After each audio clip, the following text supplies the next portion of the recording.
Welcome to episode 99 of the Final Corner podcast, our first review episode of 2025. We are going to be speaking about the Australian Grand Prix. And as always, Nick and Tom join me again. Welcome. Hello, good evening. Australian Grand Prix, get up early? No? Not particularly, no. No, don't blame me. No. But I was hyped, and I nearly did it at the last minute. But How are we feeling after race one? Are we excited? Or has any of your expectations been dampened? What's your moods like? Bit of both. I'm excited because it does look close over the whole field anyway. But yeah, just the weather. It made for an exciting event, but we don't really know who's quick and who's not. Apart from obviously McLaren. I really enjoyed the race. I think it makes me slightly pessimistic about the season ahead in terms of the battle for the win, because there was an element where when the tyres were wearing out, the McLaren disappeared. Yeah. In fact, pulled out a full pit stop of a gap, which is pretty staggering, really. Easy to forget that. However, I was also encouraged because Piastri was taking the fight to Norris until a mistake. Yes. So it doesn't matter so much if McLaren's dominant, provided they're allowed to battle and we don't know who's going to win each race. I would agree with that. Yeah. Piastri takes it to Norris, that'll be fantastic. Yeah. If he doesn't, it'll be really boring. Yeah. I agree. So we'll start the podcast with a bit of sad news. Former F1 team owner and boss of Jordan F1, Eddie Jordan, passed away today at 76. He died in South Africa, but I think he lived. Yes, and neighbour with Adrian Newey, of course, who's managed recently as well. Yes, so he's passed away today. You guys probably watched F1 more back when he was running Jordan than I did. Anything you'd like to say about him? Well, he was enigmatic. He was characterised by driving a hard bargain. In fact, if you listen to the Formula One, what's it called, Beyond the Grid podcast over the years, it tends to now just do, with Tom Clarkson, current drivers and team personnel. But in the prior series, it went back to like old drivers and team managers, and basically everybody had an Eddie Jordan story. It's amazing how it all go back to Eddie, and things like the circumstances that brought Michael Schumacher to the Formula One grid he was involved with. He arguably made one of the prettiest Formula One cars ever, or his team did. And then just those buzzing Hornets, yellow cars, when Franson and Hill, and when Fisichella won a race towards the end of that team's life. It just added some vibrancy to the paddock. It did, and it was they were a true independent team as well. Yeah, key point. Which I think really since probably Williams, there hasn't really been anyone off the top of my head. I know you've got Haas, but they not really an independent team for me. They bring a lot of stuff in. So it was really well done to get as good a result as they did. I think they had 4 wins over the lifetime of the Jordan team. I think so, yeah. When you look at the drivers that drove them as well, it's a hell of a list. Yeah, definitely good at bringing talent into the sport. Even if some of the business practices were questioned at the time. Yes.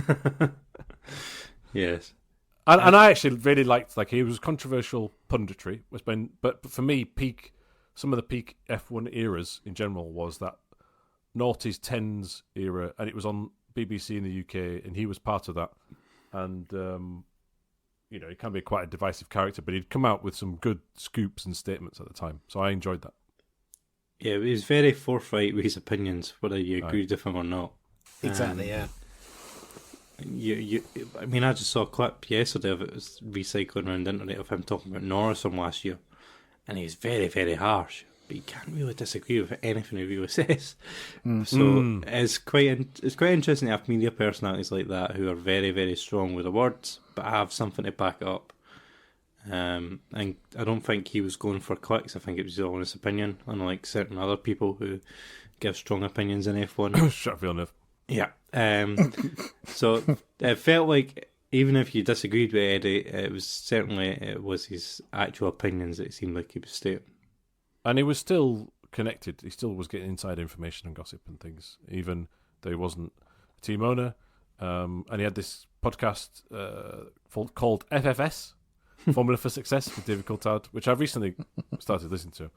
And he's been on and off with that still, despite the treatment. Sometimes he's off an episode, sometimes he's been on it. And actually, they coincidentally released an episode on the morning of when his passing was announced, which is a pre-recorded Q&A, I think. So Damon Hill subbed for him for the Australian Grand Prix episode. So I just think, it's just really sad.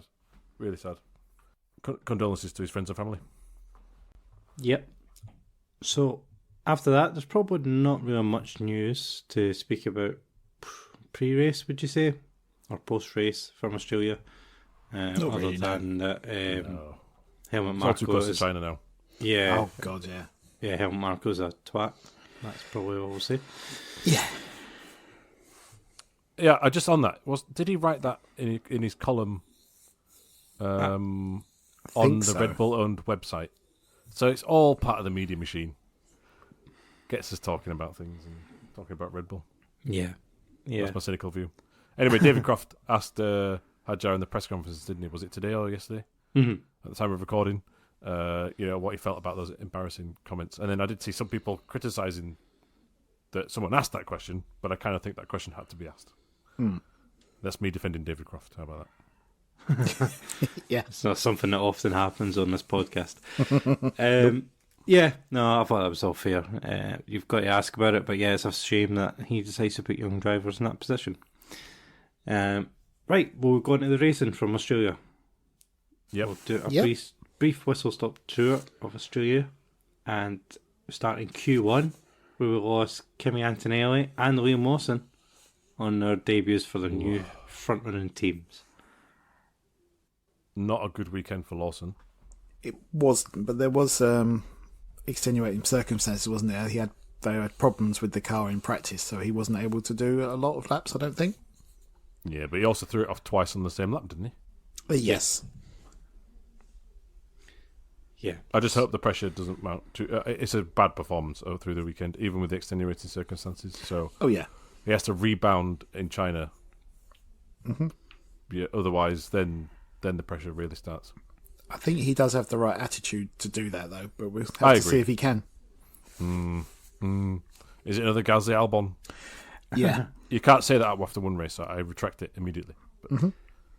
Well, Zach Brown was quite happy to say that Red Bull's made some strange driver choices and Tsunoda should be in the car. So he just does it to wind up Horner, doesn't he? Though? He does. But that's part of the game, eh? Yeah. Christian's been doing that for decades, so someone else can do it to back to him. Yeah. Q2, well, we got a Sauber into Q2, and it was Bortoleto. That Hulkenberg. Out-qualified Hulkenberg on his debut, which is fair crack at that. Lost both the Astons. Hadjar was 11th, and I thought that was a decent result for him in his debut. We got a little bit mixed up in the top 10. We got Alpine in there, which means that they've made a bit of steps forward from last season. Tsunoda was 5th, another great performance, and Albon was 6th. That's a 2 fingers up to the Red Bull organisation, that isn't it, from Tsunoda? Absolutely. And to see Albon up there as well. And Sainz, close enough, I think. First race in the team. I would say Q3 is still good. Yeah. But also it shows that Albon can... I know, again, it's only one round, but he can take the fight, which we questioned a little bit beforehand the season. Yeah. So it was a McLaren 1-2, Norris, Piastri, and then Verstappen 3rd. The gap is slightly concerning. It was almost 4 tenths between Norris and Verstappen. Which also, I think, come on, we all thought Ferrari would be closer, right? Yeah, that was a shocker. 7th and 8th. Apparently that was down to, or partly down to that they got something to do with their simulator was wrong. So they were running the wrong ride height. Or something weird like this so during practice they were quick. And then it turned out they were running too low and they could run at that height. But then the skid blocks would have worn away too much by the end of the race. So they had to raise the ride height, and that took away their performance, which is worrying. That it must have been a very small adjustment. Yeah, come on, though. Not good enough. Oh, no. No. But I'm just surprised that that small thing would have taken that pace away so much. It's just, that's a horrific mistake to make. And, Ferrari are not the greatest operationally. So to make a mistake in your simulator and run up to a race is not brilliant. No. But if you say, if it is a genuine mistake and there is pace in the car and they just couldn't use it, then we'll see in China what it's like. Yeah, let's hope so. Let's hope that that's not just let's hope that costs a second a lap. Yeah. Well, China's been resurfaced as well, so it should, in theory, be quite smooth, which should help with that sort of thing for all the teams. Also, can I just shout out that Haas, whoa, Yeah. not a good full weekend for Behrman. So crashing, was it free practice 1? Missed free practice 2. Then on his first flying lap in free practice 3 in the gravel. Yeah. Then did something happen in qualifying now? I can't remember. He didn't set a time though, did he? No. No, his gearbox went before he could set a time. Yes. And then even despite all that, Ocon's not far down the road. No.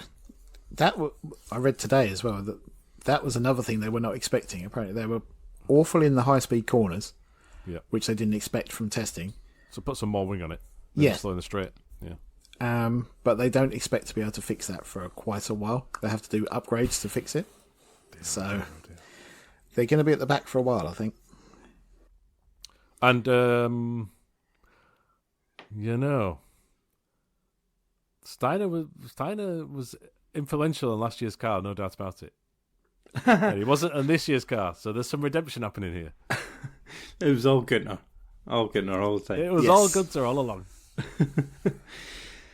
Okay, on to Sunday then. And Sunday was wet, then a wee bit dry, and then wet again. So yeah, and start of the day, actually, just quickly, was there was a support race, the Supercars, Australian Supercars Series, which I love. They did 2 or 3 laps behind the safety car and then red flagged it. And then also Formula 2 didn't happen, too wet. Yeah.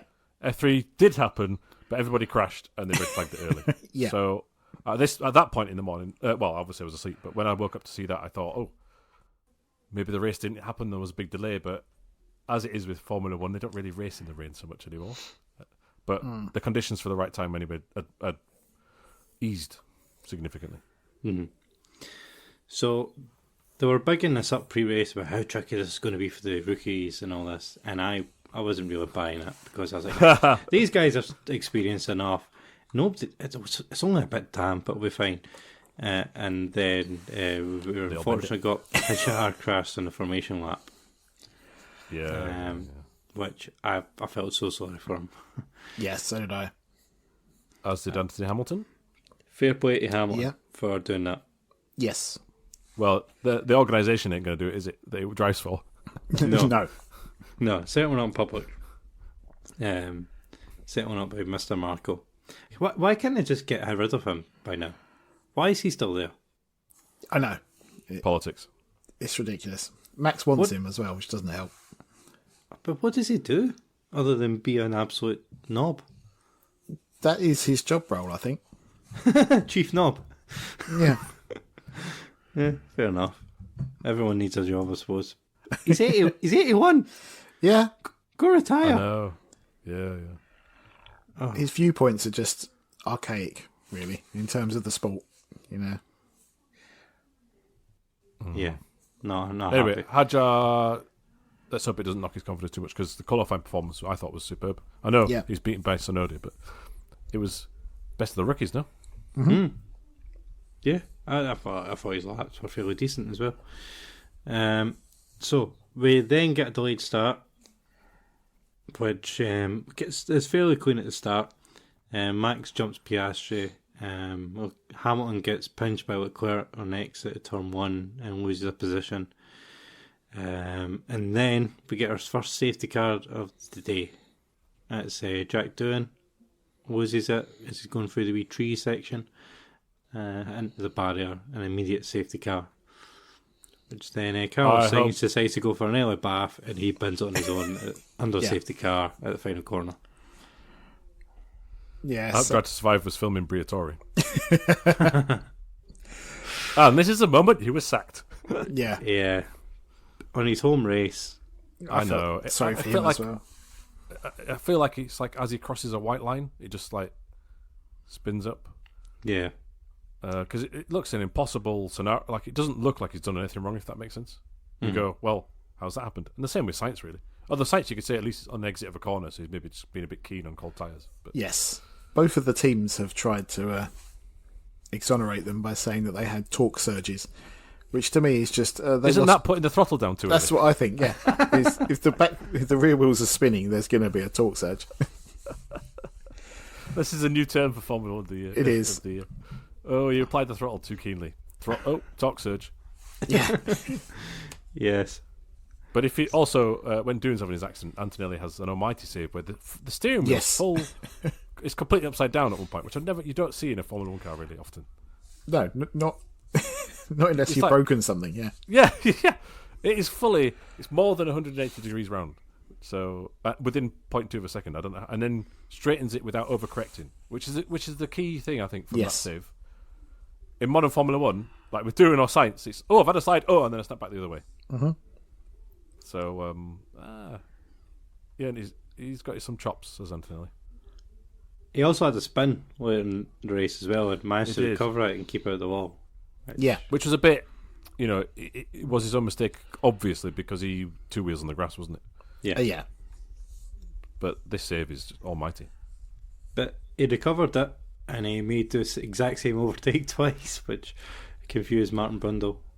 It did, yes. That did it? The commentary I watched, let's put it this way, it wasn't confused. Okay, so we had a restart. Don't really remember much happened at restart. You guys? Nothing really did, I don't think. It was just as you go at that point. Yeah, the McLaren's just disappeared bit by bit. Oh, well, actually, Verstappen was in second, but run wide, didn't he? And then the McLaren's disappeared. Yes. A rare mistake in the wait from Max. Yeah. It looks like he just walked up. Was it the front left? He had to get out of it. And could have been worse. Lucky to sort of just dribble over the curb. Yep. So, again, good recovery from a mistake he's made. Lawson? His overtake at turn 9, was that the one he goes right out to the white line? Basically parks it on the turn 10 right-hander. Yep. It reminded me a little bit of the Mexico incident with Checo. If you know what I mean by that, where he went around the outside and then crashed into him. Yeah. But he was doing it against, I think, is it Ocon? Yes. It was, yeah. So someone not that wasn't Perez, basically. So Lawson was making a slight recovery. Antonelli was going well. He was running his way through the pack. And then Leclerc with a radio message of the century. Yes. Does anyone else want to take that one? Oh, that crippled me. That was classic. What was it? Is there a leakage? What is leaking? There's water filling up my seat. And then it must be the water. Yeah. Add that to the words of wisdom. Brilliant. Yeah, and the fact that Leclerc picked up the straight away, like, put the candle on the cake, right? But cherry on the top, whatever the analogy is. But I think he means like it must be the rain, just like as in like there's no leak. Yeah. But I thought it was the other way. I thought they meant it must be the water bottle. It could be that. Remember, it reminds me. The does it drink. not remind you of? Yes. Kimmy, you will not have the drink. Yes. Exactly that. But no, it was just mad. But it wasn't the best of days for the Ferrari radios, was it? Because Howard's engineer, they weren't getting on too well throughout the race. No, and Hamilton addressed that today because there was quite a lot of criticism about the way they were speaking to each other. Why? Which he pointed. Come on. Exactly. Yeah. He pointed out first races we've ever done together, 90% it was fine. We're just fine tuning, and I think he made the point. Other team engineers and drivers have had abusive relationships over the years, and nobody bothers. And then he's had one little back and forth with his engineer on his debut, and it's also blown up. Really polite the whole time as well. He was like, "Leave me alone, please." And then he goes, "Blah blah blah blah blah." He goes, "Leave me alone, please." Yeah. You know. No, it was just funny. There was nothing bad about it. No. There's just Hamilton has a microscope on him. That's all. Yeah. Moving to Ferrari, 7-time champion. Need some clicks. K1. Yeah. Alonso then bins it, turn 7. Surprising that. There was a picture of him going through that corner, and you can see on the picture, like the photographer's image, there's a lot of gravel on the track. And I think that happens just after Piastri's went through the gravel. So Piastri's clutches right up to the back of Norris, but he's told to hold position. And then on the following lap, he runs wide. And I think him and a few other drivers bring gravel on, which then undoes Alonso. Yeah. Yeah, I also, and I think David Coulthard made this point, he's just slightly on a different line to the car in front of him, which cuts through the gravel, okay, and Alonso maybe just, caught some of that. I also think, as the car was spinning towards the wall, the rear engine cover design on the Aston Martin is quite distinctive and unique. It's such a weird shape. It's very different. Most cars look the same, but anyway. Pulled the rear wheel off, game over, safety car. Yeah. Yeah. Again. Unlike Alonso, very unlike Alonso. Yeah. So at this point, everyone goes on to the dry tyres. And Max goes to medium well, the McLaren's going the hard. We get a restart again, and Norris nails the restart again. Fairly comfortable. Also, Tsunoda overtakes Leclerc on pace alone at this point, I think. Yeah, he's struggling a wee bit. And then you've got no interior spins. Is that the exit? It's round here somewhere, the last section, wasn't it? Yeah. When the rain starts coming down. Yeah. That was it, yeah.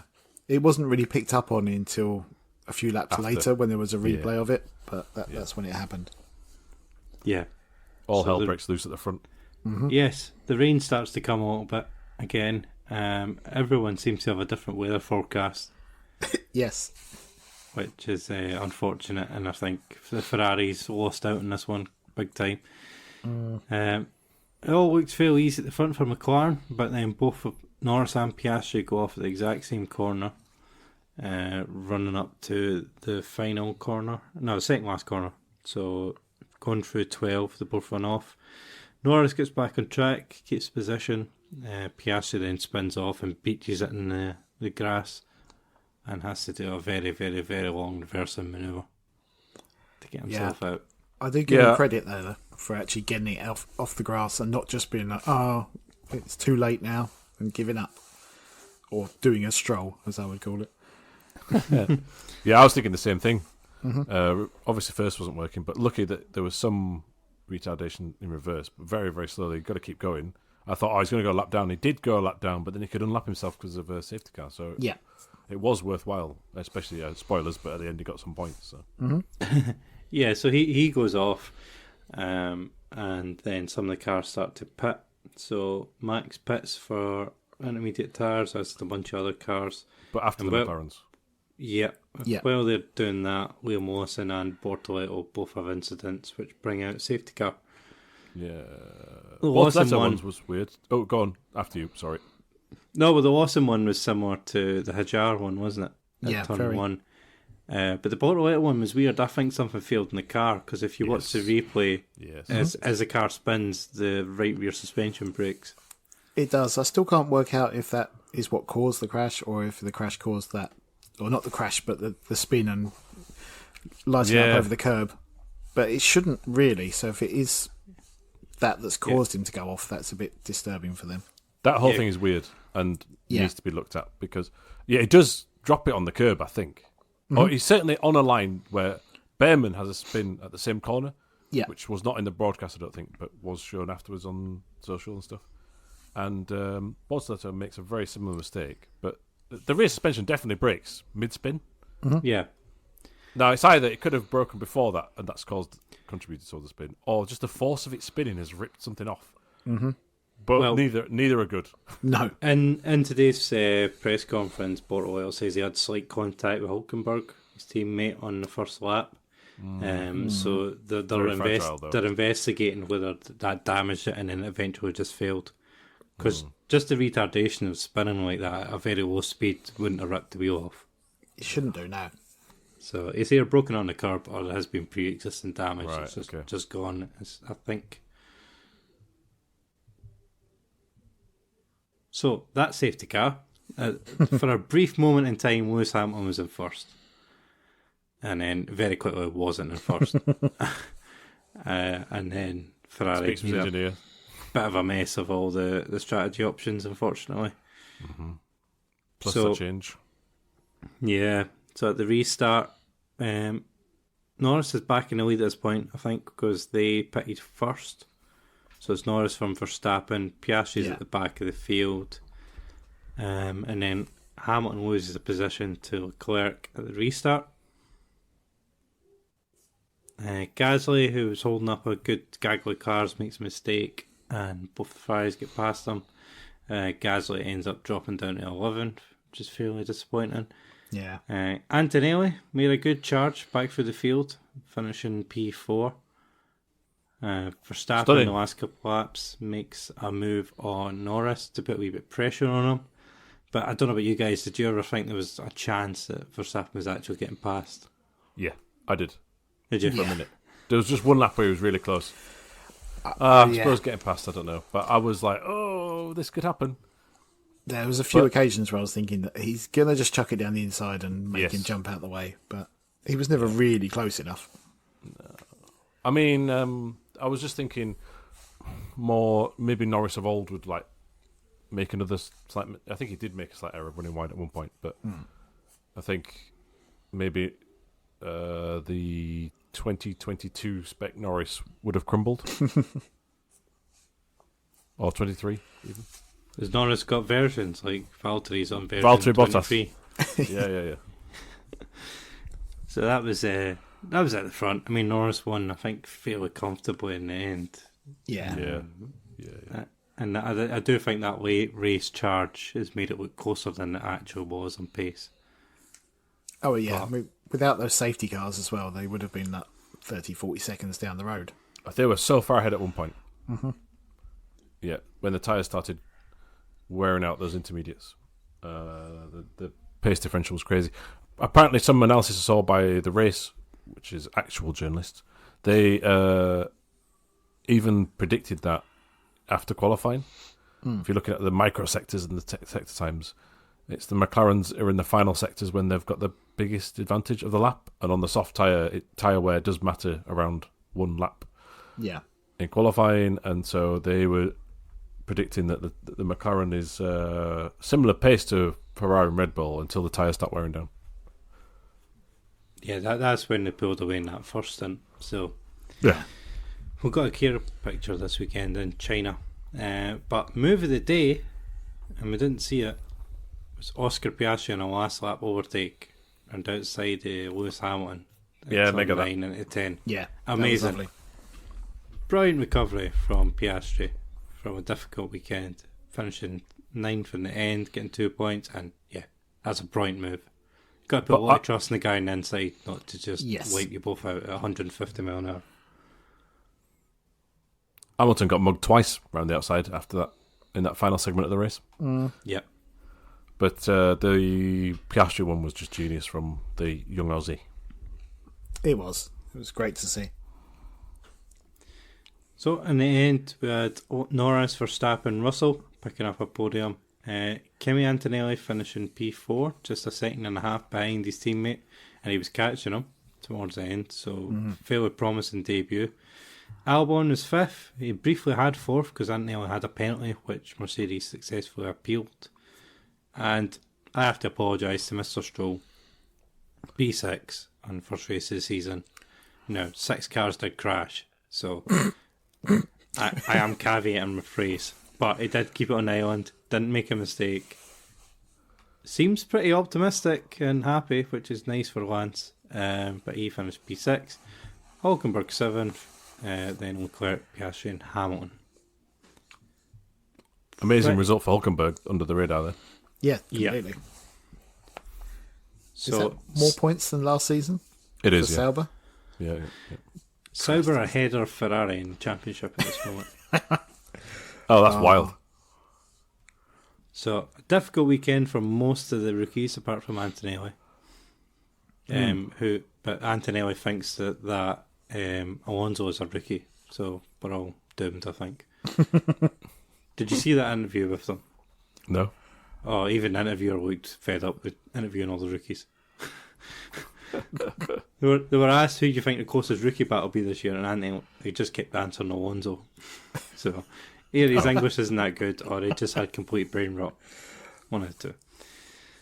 So after all that, we would jump to our predictions. Yes. Oh! Because also we had ones that could have... Well, we did have one. The first in-race crash. But which... did Tom get it or didn't he? What did I say? Hajar crashed pre-race. Yep, Ah. that's what I'm saying. Because Doohan was the first in-race crash. Oh, yes, thank you very much. So I didn't want it to be doing, by the way. I just thought it would be.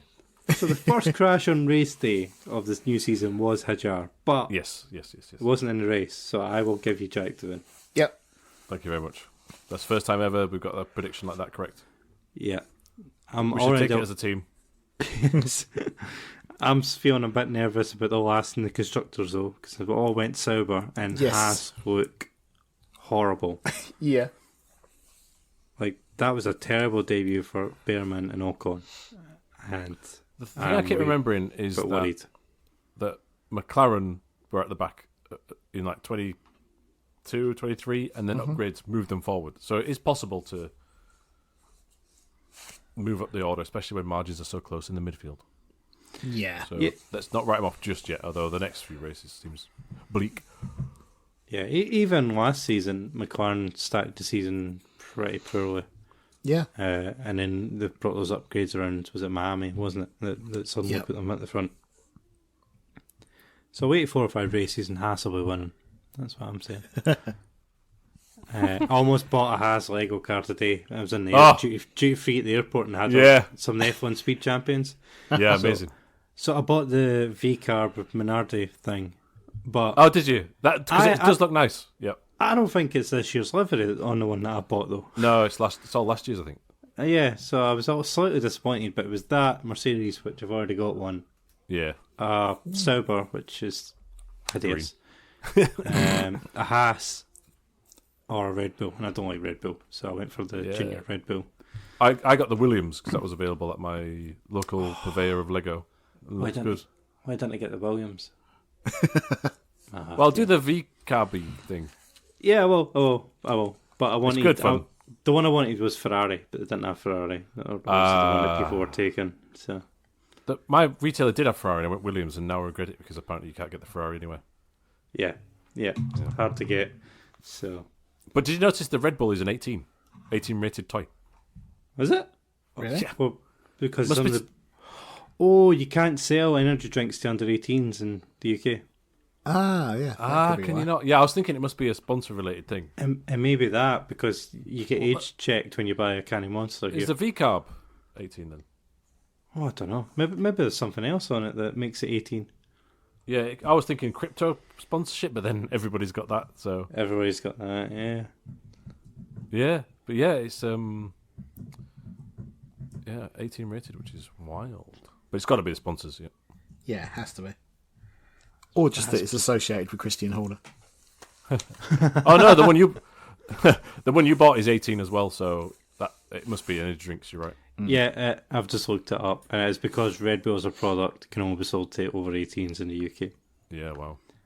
That wasn't a thing when I was a kid, because I was buying cans of Red Dynamite when I was 7 out of the paper shop. Honestly, this law has completely passed me by. Yeah, same. Until you just said it then. Yeah. Yeah, you get age verified constantly just for your canny Red Bull. It's like, I'm 32. What do I buy my juice? Take it as a compliment. Your juice. I know, I need my juice. Right. And on that note, F1 done. So, blam. China this weekend. Predictions for China? Well, it's a sprint race as well. It is. First of the season. So 7:30 AM on Saturday morning is the sprint qualifying. 3 PM is... No, sorry. 7:30 AM Friday is the sprint qualifying. 3 AM Saturday is the sprint. Wow. 7 AM Saturday is qualifying, and then 7 AM Sunday is the race. So get up early the next 3 days. I can say if they say I'm not watching the sprint live. 3 AM? I might still be out. Yeah. Yeah, it's Scotland. more likely to be that way rather than getting up for it. Yes, very true. So, predictions? It's got to be more of the same, isn't it? Marc Marquez is so dominant in MotoGP, he's going to also win the Chinese Grand Prix. I just wonder about that long straight. But it's McLaren's tyres. Their tyre wear is so Yeah. good. Well, it's Even, meant even to, if some can get past them, then yeah. yeah, it's supposed to be a dry weekend, so at least we should see a true representation of where people are. Get a better picture. Yeah. Yeah, it's got to be McLaren, but the fight for third will be interesting, hopefully. F1 Academy is on the bill this weekend as well. Oh, good. So we'll keep an eye on that one. Yeah, they've got a new team as well. I've not seen that. High Tech. Oh, okay, yeah. Known junior Formula A competitors. Yeah. Okay, that do us. Oh, yes. Aye. Yeah. Right. Thank you very much for downloading and listening, and we'll be back next week with China for episode 100. We'll see you then. I'll bring a party hat. I'll be drunk. There we go. Usually are. Bye. Right. See ya.